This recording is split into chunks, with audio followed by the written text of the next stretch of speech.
I've got a gaggle of crows, or I don't know what you call a group of crows, but I've had a wee rest for a wee bit, and Martin is now on the XP DEUS II, and he shouted solid 65 and it's tinfoil. Oh well. Well, Sneaky Pete's living up to his name. Martin just went to fairly close to him and said, have you had anything? And he said, yeah, I've got 2 Romans. So this is why we call him Sneaky Pete, because he keeps it all. Oh, look at that one. That's a beauty. That is mint. That is mint condition. Look at that. I mean, that's got to have been from a hoard to be in such good condition. And then a little broken one. Don't know, I can't really make any definite detail out on it, but it's 100% Roman.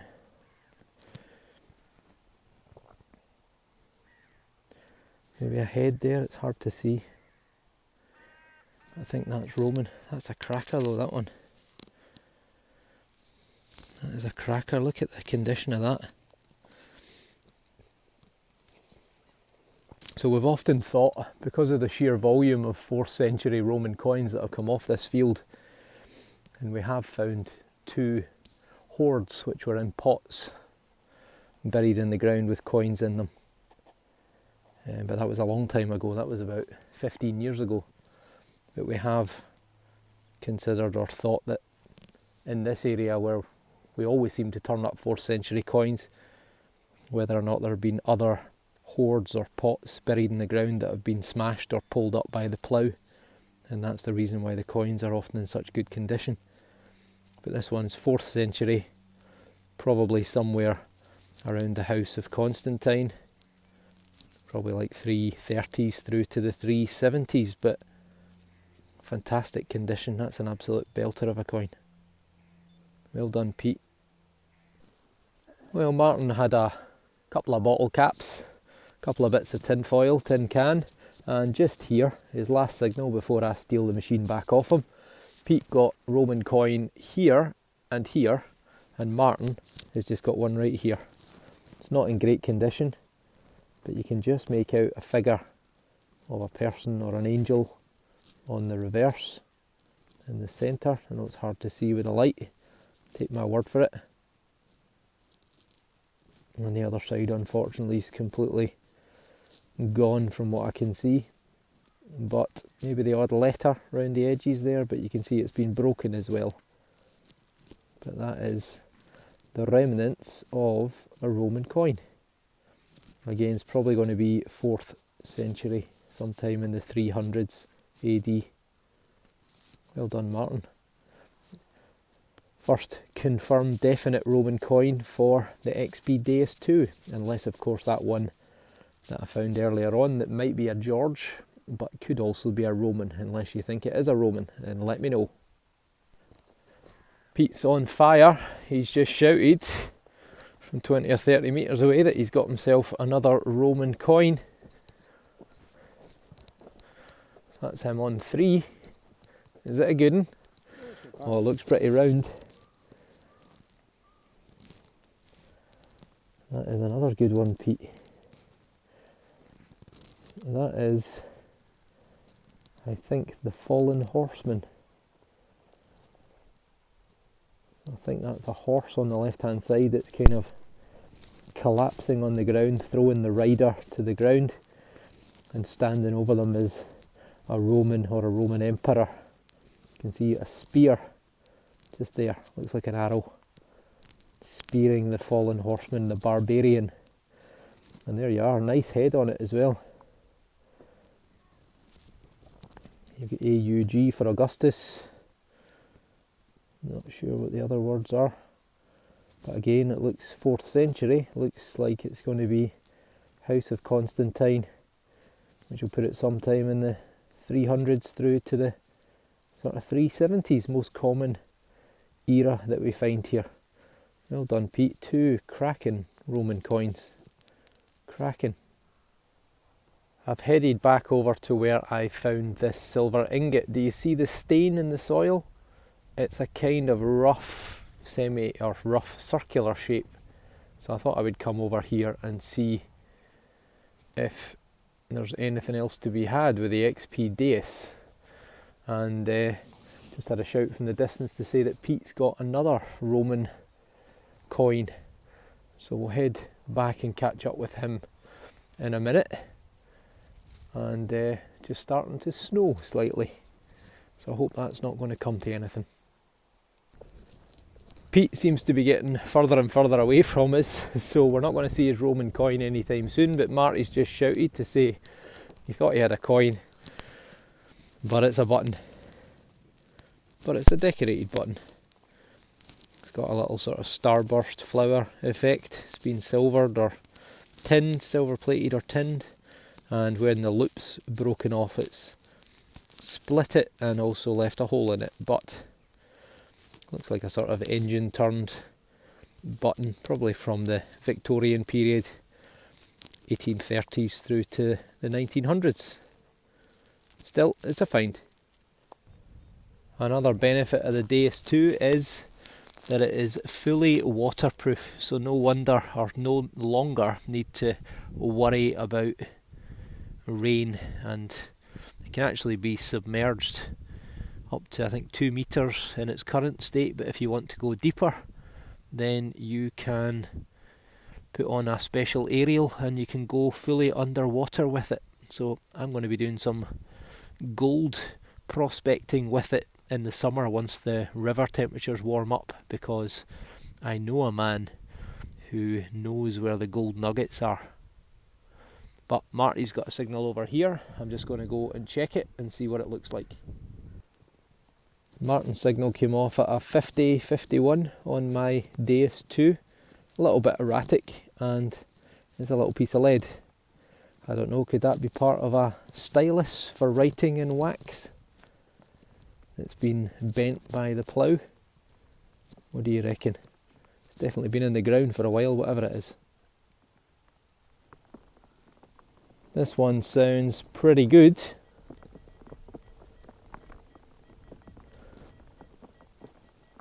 Solid 87. Let's see what Marty makes it.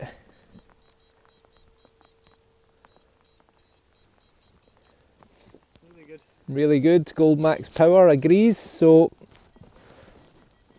let's see what we get. Sounds pretty crisp, I would say. Tin foil, I'll go for a bit of farm machinery. aluminium or something else. Let's see what we get. So we're out the hole, not particularly deep, and spied it straight away. Fallen out of the clod. What have we got?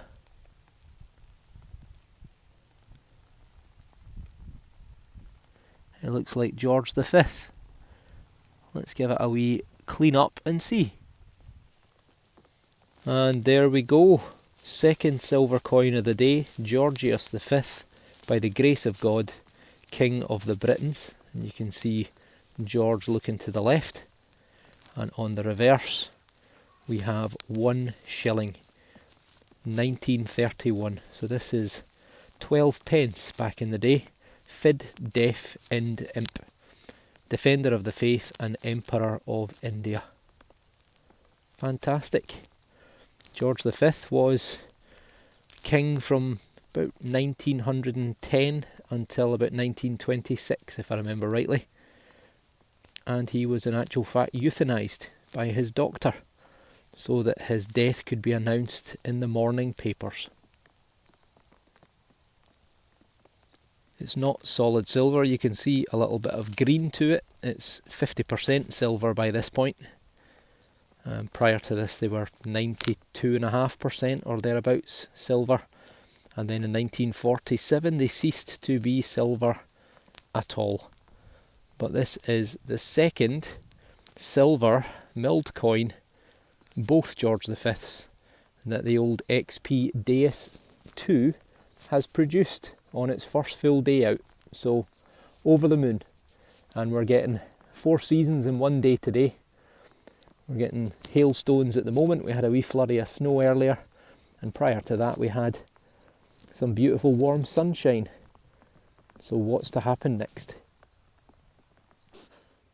A wee button for Marty, came up a 72, 73 for me, and it's this type that's almost got like a sort of weave, like a patchwork quilt sort of effect.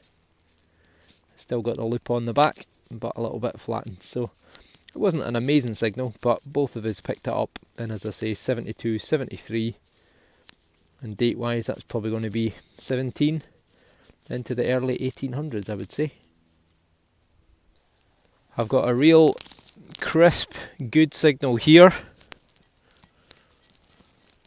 which is coming through at a solid 86. So, we're reckoning maybe a coin. We'll do a wee live dig, yeah.